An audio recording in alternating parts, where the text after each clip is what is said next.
প্রিয় দর্শক, আসসালামু আলাইকুম ও শুভ সকাল। সিল টিভির প্রতিদিনের সকালের অনুষ্ঠান সংবাদ শিরোনাম দেখার সাদর আমন্ত্রণ জানাচ্ছি আমি মাহমুদ আলম মিলন। প্রতিদিনের নয়, আজকে আমাদের একজন অতিথি আজকে খবর বিশ্লেষণ করবেন।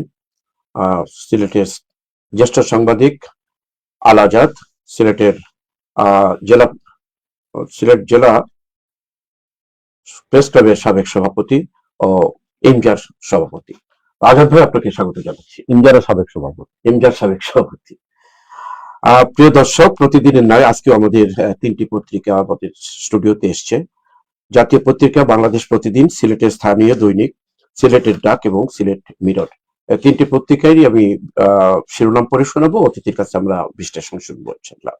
অনুষ্ঠানটি পরিকল্পনায় আছেন শেখ নুরুল ইসলাম।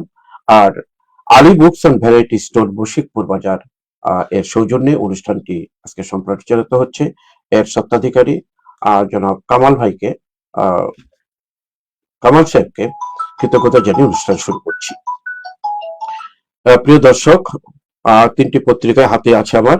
প্রথমে হাতে নিচ্ছি জাতীয় পত্রিকা বাংলাদেশ প্রতিদিন। বাংলাদেশ প্রতিদিন পড়ার আগেই আজকের দিন তারিখটি জানিয়ে দিচ্ছি। আজ শনিবার 24 জানুয়ারি 2026, 10 মাঘ 1432, 4 সাবান 1447 হিজরি। আজাদ ভাই, সারা পত্রিকা ঘুরেই নির্বাচনের খবর দিই, স্বাভাবিক খবর। প্রথমেই এই খবরটা যেটা পড়ে শোনাচ্ছি, হা ভোটে জনমতের জোয়ার। প্রেস সচিব, নির্বাচন বানচাল করতে গুপ্ত হামলা, বিএনপির মহাসচিব মির্জা ফখরুল ইসলাম বলেছেন। জনজোয়ারে একটি বড় দল ভয় পেয়েছে এনসিপি নেতা। এরপর যেটা পড়ে শোনাচ্ছি, প্রতিশ্রুতির ফুলঝুরি প্রার্থীদের, ফেব্রুয়ারির নির্বাচন বাকি 18 দিন। অন্য খবর, ফরহাদ মাজার, যুক্তরাষ্ট্র জামাত সম্পর্কে ভয়ঙ্কর অশনি সংকেত। এনসিপির চোখ 14 আসনে, প্রতিদ্বন্দ্বিতা 32টিতে। সিদ্ধান্তহীন ভোটাররাই হবে কিংস মেকার, বিভিন্ন জরিপের পূর্বাভাস। আরো খবর, নির্বাচনী প্রচারণার খবর, দেশের মানুষ একটি পরিবর্তন চায়, ভাষান্তিক জনসভায় বিএনপির নেতা তারেক রহমান। কৃষি শিল্পের রাজধানী হবে উত্তরবঙ্গ, উত্তরাঞ্চলে সফরে জামাতে আমির। ভোটের মাঠে স্বতন্ত্র নারী প্রার্থীর আধিক্য। নীতিগত পার্থক্যের কারণেই 21 দলীয় জোট ত্যাগ করেছি, পীর চরমনায়। নির্বাচন বিতর্কিত করতে পারে একটি দল, বেসরকারি খাতে নতুন আতঙ্ক। নতুন পে স্কেলের সিদ্ধান্ত বর্তমান সময়ের অযৌক্তিক, ফজলুল হক, সাবেক সভাপতি বিকেএমএ। মসজিদের মাইকে ঘোষণা দিয়ে বিজিবির উপর হামলা, ঘটনাটি সিলেটের জন্তাপুর এলাকায়।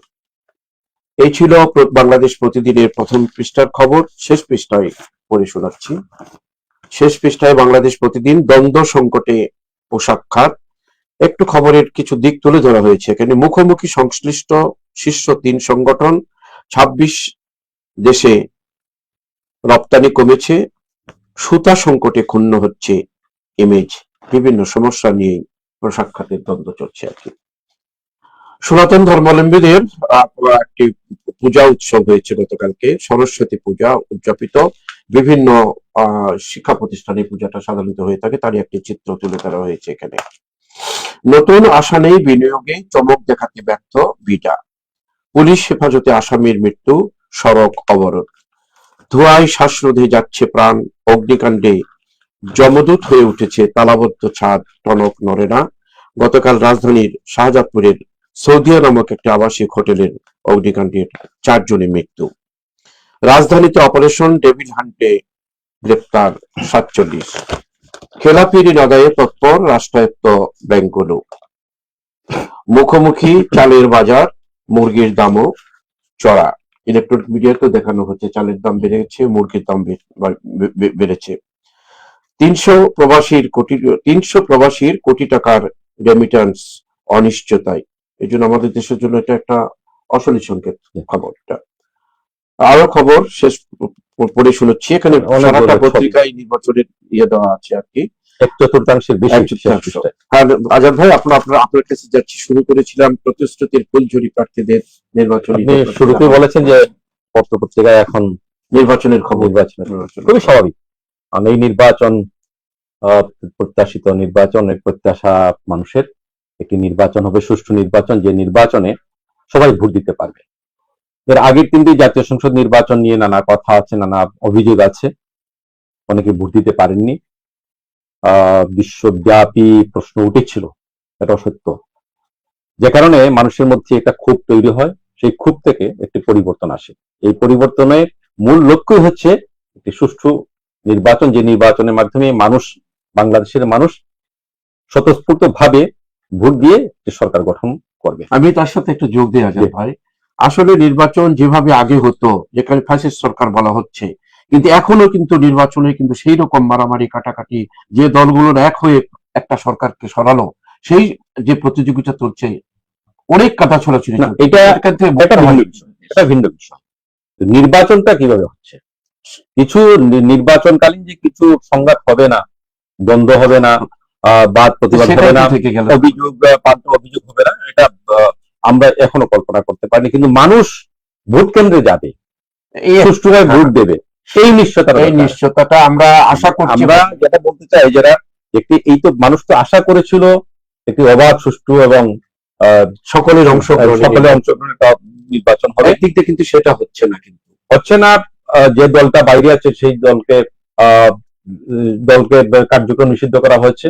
ওটা ছাড়া আজাদ ভাই, জাতীয় পার্টি কিন্তু নিষিদ্ধ, জাতীয় পার্টি নির্বাচনে অংশ নিচ্ছে, কিন্তু তাদের কোনো প্রচার দেখানো যাচ্ছে না। এটা তাদের সীমাবদ্ধতা, টেলিভিশনে তাদের কোনো প্রচারই নেই, সীমাবদ্ধতা, অথবা তাদেরকে হয়তো ততটা গুরুত্ব দেওয়া হচ্ছে না। এই কারণে যে তাদের বিরুদ্ধে অভিযোগ, তারা আগে যে সরকার ছিল, অভিযোগ থাকতে হবে। নির্বাচনে যখন তারা প্রার্থী দিয়েছে, এটা যখন জারি করে, তাদেরকে ঠিক মতো প্রচারণা, আমরা এইটা নিয়ে আমাদের কিছু বলার নেই বা করার নেই। আমরা বলতে পারি এতটুকু যে সবার অংশগ্রহণ, যেটা বলা হয়, এটা হচ্ছে না, কিন্তু এটা হচ্ছে না, এটা হওয়া উচিত। কারণ জাতীয় পার্টিকে কেন দেওয়া হচ্ছে না, কি কারণে দেওয়া হচ্ছে না, এটা তো যারা দিচ্ছেন না তারা বলতে পারবে, কেন দিচ্ছেন না। তবে আমরা চাই সবার অংশগ্রহণ, এমনকি আওয়ামী লীগ অংশগ্রহণ করুন, এই দাবিটা ছিল, কিন্তু তাদেরকে দেওয়া হচ্ছে না। যাই হোক, আমরা যে পরিস্থিতিতে বা যে পরিবেশে নির্বাচন অনুষ্ঠিত হচ্ছে, সেটাও আপনি যে কথা উল্লেখ করেছেন যে এখন কেন এগুলো হবে, সেগুলো হওয়ার কথা ছিল না। তবে নির্বাচনকালীন কিছু একের বিরুদ্ধে অপরের কিছু অভিযোগ থাকে, ছোটখাটো ঘটনা ঘটতেই পারে। তবে এগুলো না হয়, মানুষ চায় যে এগুলো না হোক, শান্তিপূর্ণ একটা পরিবেশ থাকুক, এবং সেটা নিশ্চিত করা সরকারের দায়িত্ব। সেটাই, এইরকম হলে মানুষ তখন ভোট কেন্দ্রে যেভাবে যাচ্ছে পরিবেশ, পরিস্থিতিটা, বা যেভাবে এগুচ্ছে নির্বাচনী প্রচার, নির্বাচনী কার্যক্রম, এই নিয়ে শঙ্কা আছে, নানা ধরনের শঙ্কা আছে। অনেকে শঙ্কা প্রকাশ করছেন যে আদৌ সুষ্ঠু নির্বাচন হবে কিনা, আমাদেরকে অগ্রসর হতে হবে। আর যেহেতু স্থানীয় প্রতিশ্রুতির ফুলঝুরি থাকবেই মানুষকে আকৃষ্ট করার জন্য। তবে কথা হচ্ছে যে এগুলো ফুলঝুরি না হয়ে যেন বাস্তবে, সুন্দর কথা বলছেন আপনি, যাতে যারা যে প্রতিশ্রুতি দিচ্ছেন, প্রতিশ্রুতি দেবেনি, সেই প্রতিশ্রুতি যেন মনে রাখেন। আমরা অতীতে তো অনেকেই ক্ষমতায় গেছেন, এই পর্যন্ত বাংলাদেশের কারো সঙ্গী হয়ে এককভাবে বাংলাদেশে সরকার গঠন করেছেন, কিন্তু সবাই যতগুলো প্রতিশ্রুতি দিয়েছেন সবগুলো কিন্তু পূরণ করেননি। এমনকি অনেক সরকার দেখেছি আমরা প্রতিশ্রুতির বাইরেও কিন্তু দেশের জন্য, এটা আমি বলতে যাচ্ছিলাম যে এর বাইরেও অনেক কিছু করা হয়। আর আমরা আশা করবো যে প্রতিশ্রুতি পূরণ করবে, এর বাইরে কিছু হবে, তখনই সার্থক হবে। হ্যাঁ, যেমন তারেক রহমান বলেছেন দেশের মানুষ একটি পরিবর্তন চায়, পরিবর্তন চেয়েছিল, পরিবর্তন হয়েছে। এখন পরিবর্তনটা কি? এখন পরিবর্তনটা এই যে এখন যে অবস্থাটা, তার চাইতে উত্তরণ, এবং রাষ্ট্রের যে পরিস্থিতি এখন চলছে, কিছু কিছু বিষয় অত্যন্ত দুঃখজনক, যে সারা পত্রিকায় নির্বাচনী খবর, প্রতিশ্রুতির খবর, ওটারই অংশ। এই জুলাই বিপ্লবের পর যে কিছু ঘটনা ঘটেছে, এগুলো সময় কিন্তু ছিল না। এই পরিবর্তন, এই থেকে একটা পরিবর্তন ঘটে, একটা উন্নয়নের পথে বা অগ্রগতির পথে আমরা যাবো, এটি প্রত্যাশা। কৃষি শিল্পের রাজধানী হবে উত্তরবঙ্গ, আমাদের রাজধানী তো রাষ্ট্রের রাজধানী হচ্ছে ঢাকা, আর বিশেষায়িত কিছু এলাকা আছে যেগুলোতে আমরা বিভিন্ন ভাবে রাজধানী বলি, যেমন চট্টগ্রামকে আমরা বলি বাণিজ্যিক রাজধানী, সিলেটকে বলা হয় আধ্যাত্মিক রাজধানী, উত্তরবঙ্গ যদি কৃষি প্রধান এলাকা, উত্তরবঙ্গে কৃষি না আসলে কৃষি শিল্পের রাজধানী। উত্তরবঙ্গ আগে ছিল কি বলতো এখানে ওই যে অভাব লেগেই থাকতো, মঙ্গা ছিল, সেটা কিন্তু এখন আর নাই, এটা কিন্তু কেটে গেছে। এটা কেটে গেছে বেশ কয়েক বছর আগে। আরেকটা, আমাদের মাননীয় প্রধান উপদেষ্টা আশা করেছেন যে ভবিষ্যতে মানদণ্ড হবে এই নির্বাচনটা। আমরা আশা করি যে নির্বাচনটা পত্রিকায় যাব। আমরা একটু আরো দু একটা দেখি। সিদ্ধান্তহীন ভোটারই হবে কিংমেকার। অনেকে কিন্তু এখনো সিদ্ধান্ত তাদের ভোটটা কোন দিকে যায়, আর ওটাই কিংমেকার হচ্ছে। আর আওয়ামী লীগের ভোটাররা কোন দিকে ভোট দিবেন, আওয়ামী লীগ কি নির্দেশ দেয়, সেটা একটা বিষয়। কিন্তু ওটা আগামী সপ্তাহে হয়তো আরেকটা গুরুত্বপূর্ণ বিষয়, ভোটের মাঠে স্বতন্ত্র প্রার্থীর সংখ্যা, নারী প্রার্থীর আধিক্য, স্বতন্ত্র নারী প্রার্থীর। এর মধ্যে আবার আরেকটা ব্যাপার হচ্ছে যে নারী প্রার্থী কিন্তু এবার কম,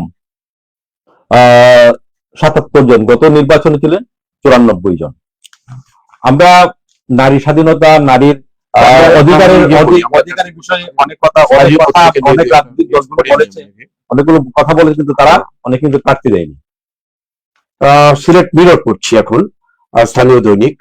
পোস্টাল ব্যালটে ভোট দেবেন ৪৫,৫৯৮ ভোটার। এটাই সুন্দর বিশ্লেষণ করতে পারেন এটা এতজন পোস্টাল ভোটার দিচ্ছে, ভোটের প্রভাবটা কি হতে পারে এটার জন্য? সুন্দর অসুন্দরের বিষয় না, সুন্দর বলতে কি আমরা আমি আমার সাধ্যমতো পর্যালোচনা করার চেষ্টা করছি। জি জি, কারো কাছে তো ভালো লাগবে, কারো কাছে ভালো নাও লাগতে পারে। পোস্টাল ব্যালটে ভোট দেবেন ৪৫,৫৯৮ জন। এর মধ্যে আছেন প্রবাসী, সরকারি কর্মকর্তা কর্মচারী, আছেন কারাগারে থাকা ভোটাররা। তিনটা শ্রেণী সাধারণত ভোট দেবেন।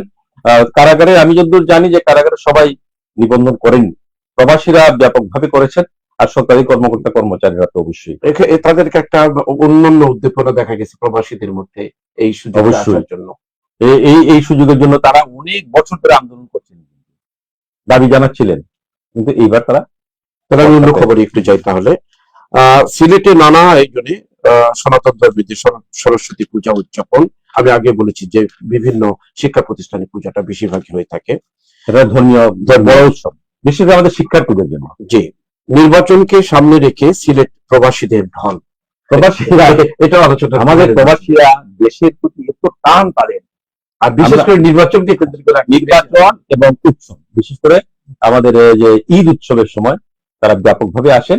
নির্বাচন, ঈদ উৎসব, শীত উৎসব ডিসেম্বরে আসে না, নির্বাচনটা তো আমাদের উৎসব, সেটাই অনেক বড় একটি উৎসব, সর্বজনীন উৎসব, যে কারণে প্রবাসীরাও দূরে থাকতে পারে না, তারা ছুটে আসেন। অনেকে নির্বাচনে প্রতিদ্বন্দ্বিতা করেন, অনেকে নির্বাচনে গুরুত্বপূর্ণ ভূমিকা পালন করে থাকেন। সুতরাং তারা আসবেন, তারা নির্বাচনে ভোট দেবেন, একটা উৎসব মুখর উপভোগ করতে পারে, সেটাই আমাদের কামনা। সিলেটকে আধুনিক নগর হিসাবে গড়ে তুলতে চাই প্রতিশ্রুতি দিচ্ছেন খন্দকার মুক্তাদির, যেটা আগে বলেছেন প্রতিশ্রুতির কথা। চাঁদাবাজ দুর্নীতিবাজদের হাতে দেশ আজও বন্দী, পথসভায় জমাতে। আমি এই দুজন প্রার্থীর প্রতিশ্রুতি নিয়ে বা তাদের বক্তব্য নিয়ে একটু কথা বলতে চাই। দুজনে সিলেট একের এবং সিলেট বিভাগের মধ্যে সবচেয়ে গুরুত্বপূর্ণ আসন হচ্ছে সিলেট এক। বলা হয়ে থাকে যে সিলেট এক আসনে যিনি জিতবেন তিনি সেই দলের সরকার। সিলেটকে আধুনিক নগর হিসেবে গড়ে তুলতে চাই, চমৎকার একটি কথা। এর আগে যারা সিলেট থেকে নির্বাচিত হয়েছেন, সিলেট সিটি কর্পোরেশনের, সিলেট পৌরসভার চেয়ারম্যান হয়েছেন, সিটি কর্পোরেশন মেয়র হয়েছেন, তারা কিন্তু আধুনিক নগর হিসেবে গড়ে তোলার প্রতিশ্রুতি দিয়েছেন, কিন্তু আদৌ কি হয়েছে? আদৌ হয়তো কিছু কাজ কিছু কাজ হয়েছিল, সেই কাজগুলো মুখ থুবড়ে পড়ে গেছে। সরকারের মনে করি সিলেট শহরটা কিন্তু একটু ক্লিন হয়েছে, সব রাস্তাঘাট একটু প্রশস্ত হয়েছে। রাস্তাগুলো আরিফুল চৌধুরী যখন মেয়র ছিলেন এই সময়। তবে আমরা খন্দকার আব্দুল মুক্তাদির উপর বিশ্বাস রাখতে চাই, তিনি কথা রাখবেন, আধুনিক সিলেট গড়ে তুলবেন এবং কথাগুলো এত সাবলীল ভাবে রাজনৈতিক তার মতো অঙ্গভঙ্গি করে বলেন না, তার একবারে বলেন, আমরা তার উপর বিশ্বাস রাখতে চাই। আর হাবিবুর রহমান বলেছেন চাঁদাবাজ দুর্নীতিবাজদের হাতে দেশ আজও বন্দী। এই কথাটা কত সুন্দর কথা, চমৎকার কথা, তিনি সত্যটা প্রকাশ করেছেন। কিন্তু প্রশ্ন হচ্ছে, তাহলে গত 17-18 মাসে কি দেখলাম, যদি এখনো চাঁদাবাজ থাকে, দুর্নীতিবাজ থাকে, তাহলে পরিবর্তনটা কি হলো, উন্নয়নটা কি, উন্নতিটা কি হলো, তিনি এই সত্যটা তুলে ধরেছেন। কথার ফুলঝুরি প্রতিশ্রুতি আমরা আসছে, অবশ্যই অত্যন্ত ভালো খবর কথাগুলো না, আমরা তার উপরে বিশ্বাস রাখছি তিনি যদি নির্বাচিত হন, অন্তত সিলেটে যারা দুর্নীতি করে, চাঁদাবাজি করে, তিনি তাদের বিরুদ্ধে ব্যবস্থা নেবেন। অনেক অনেক ধন্যবাদ আজাদ ভাই। যেহেতু আরেকটি পত্রিকা আমাদের হাতে আছে, তার আগে একটা খবর, যেটা আমাদের প্রবাসীদের একটা সিলেট ম্যানচেস্টার ফ্লাইট, জি, এটা কিন্তু স্থগিত করা হচ্ছে। এটা দুর্ভাগ্য। হ্যাঁ, এটা প্রবাসীরা কিন্তু আন্দোলন করছেন।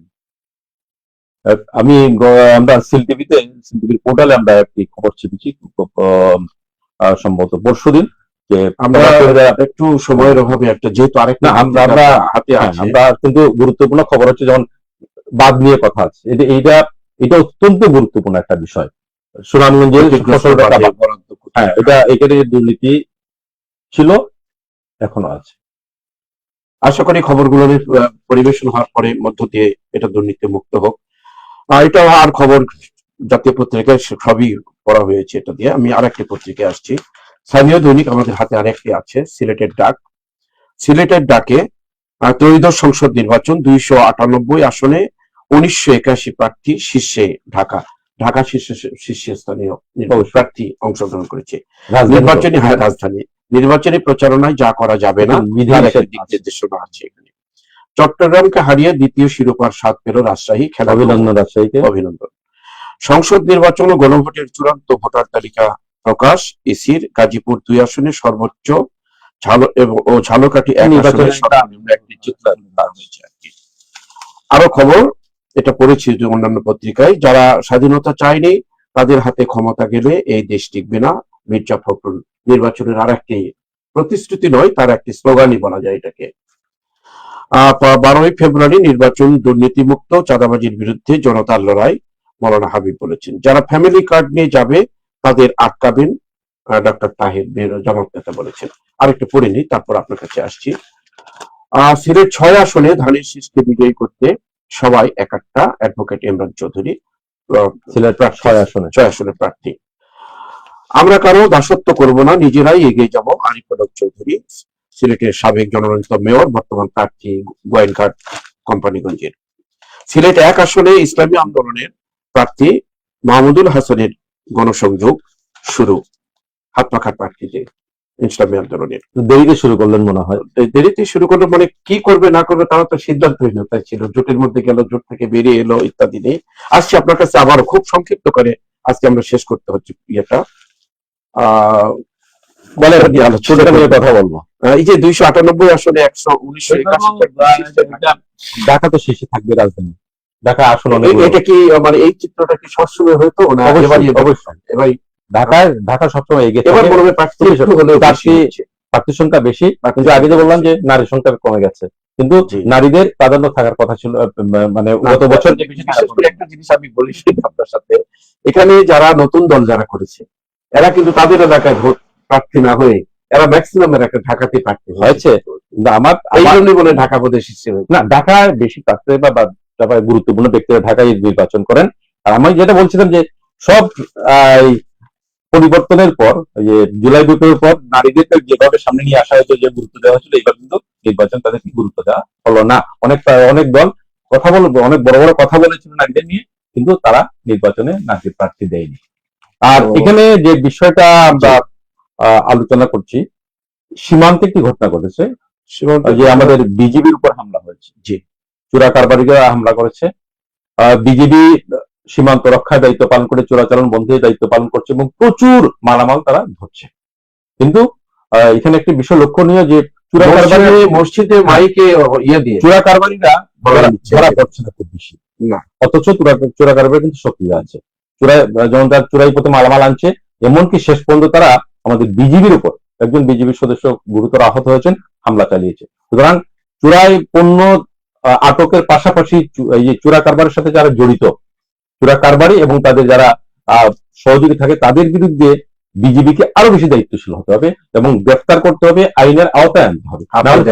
যারা শান্তি রক্ষা করবে, যারা ধরবে, যারা আইন শৃঙ্খলা রক্ষা করবে, এখানে তারাই আক্রান্ত হচ্ছে। তাহলে কি আমরা বুঝতে পারছি না যে আইন শৃঙ্খলা কত অবনতির দিকে আছে? আমরা এই জন্য তো আমরা মনে করি যে তাদের আরো আরো বেশি সক্রিয় হওয়া উচিত, এবং চোরা কারবারিদের এবং তাদের সহযোগিতাকে ধরলে এই ধরনের ঘটনা যেমনি ঘটে না তেমনি চোরাচালানো হবে না। অনেক অনেক ধন্যবাদ আজাদ ভাই, সুন্দর জনবান্ধবমূলক একটি কথার মধ্যে দিয়ে আমরা শেষ করতে যাচ্ছি। আপনি আজকে মনে করি আমরা এখানে শেষ করি। প্রিয় দর্শক, প্রতিদিনের নয়, আজকেও আমরা সময় নির্ধারিত সময়ের মধ্যে আমরা শেষ করলাম। হয়তো আরো কিছুক্ষণ থাকতে পারে, আরো আমাদের কাছ থেকে সুন্দর বিশ্লেষণ শুনতে পেতাম আমরা। প্রিয় দর্শক, এখানেই শেষ করছি। শেষ করার আগে আবারও বলবো যে আমরা প্রতিদিন এই 3টি পত্রিকা, জাতীয় পত্রিকা একটি এবং স্থানীয় 2টি পত্রিকা নিয়ে কথা বলি। আজকেও আমাদের অতিথি 3টি পত্রিকা নিয়েই মোটামুটি ভাবে আলোচনা করেছেন। আগামীকালকে আবার এই সময় দেখা হবে আপনাদের সাথে, সেই আশা রেখে। এবং সম্প্রচারে যিনি সহযোগিতা করলেন বশিকপুরের সেই ব্যবসায়ী প্রতিষ্ঠান কি বুক সেটা Ali book center, Ali book সেন্টারের স্বত্বাধিকারী, ওনাকে আবারও কৃতজ্ঞতা জানিয়ে আজকের অনুষ্ঠানে Ali books and variety store, Ali book center variety স্টোরি স্বত্বাধিকারী। এটা প্রতিষ্ঠাতা হচ্ছে কামাল হোসেনকে আবারও কৃতজ্ঞতা জানাচ্ছি। আপনাদেরকে আবারও সাথে থাকার জন্য ধন্যবাদ, অতিথিকে ধন্যবাদ।